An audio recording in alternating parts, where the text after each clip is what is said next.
Will, could you come over? We're going to Yes, sir. sign some executive orders.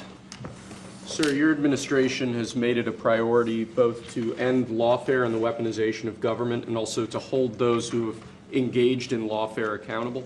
One of the law firms that has been involved in that is called Perkins Coie. That's also a law firm that has engaged in unlawful DEI practices. This executive order will suspend security. And I've watched it take place. This executive order will suspend security clearances and access to certain federal resources for that law firm, and also launch a holistic review of unlawful DEI practices at some of the nation's largest law firms. This is an absolute honor to sign. What they've done is it's just terrible. It's weaponization. You could say weaponization against a political opponent, and it should never be allowed to happen again.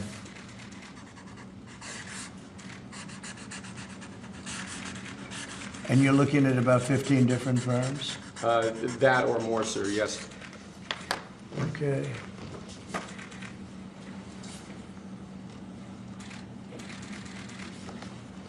Thank you, sir.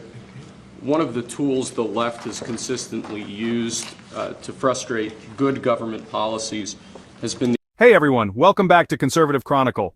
Today we dive into something huge. President Trump just signed executive orders that could shake up the legal world. He's cracking down on lawfare, targeting law firms he says are politically weaponized, and changing the rules on government lawsuits.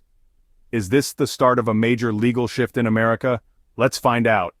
Before we get into it, make sure to smash that subscribe button and turn on notifications. You don't want to miss what's coming next. Alright, so what exactly did Trump sign? First, his executive orders go after law firms involved in politically motivated lawsuits. One of the biggest names in the spotlight? Perkins Coie, a firm accused of pushing cases for political reasons and engaging in controversial DEI practices. Trump's order suspends security clearances for these firms and cuts off federal resources if they've engaged in lawfare. That's a big deal. This isn't just about one firm, it's about the entire legal system being used as a weapon.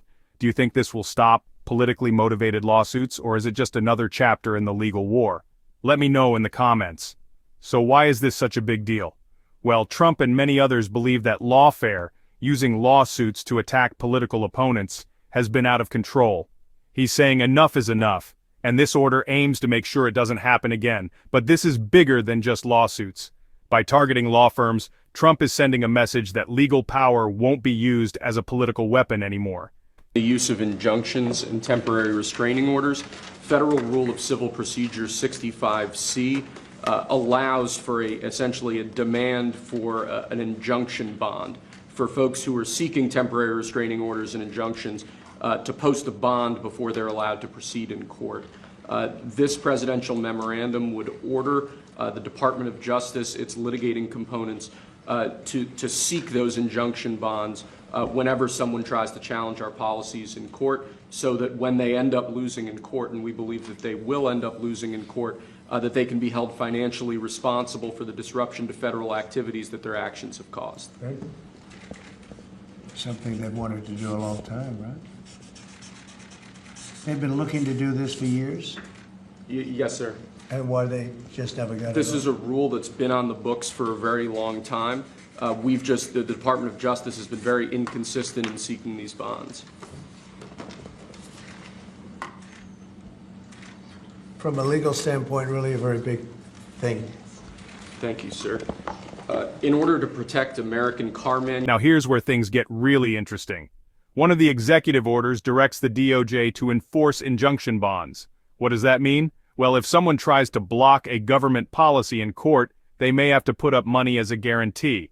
If they lose, they could be forced to pay for the damages their lawsuit caused. This could seriously change how lawsuits against the government work. No more frivolous lawsuits without financial consequences. So, what happens now?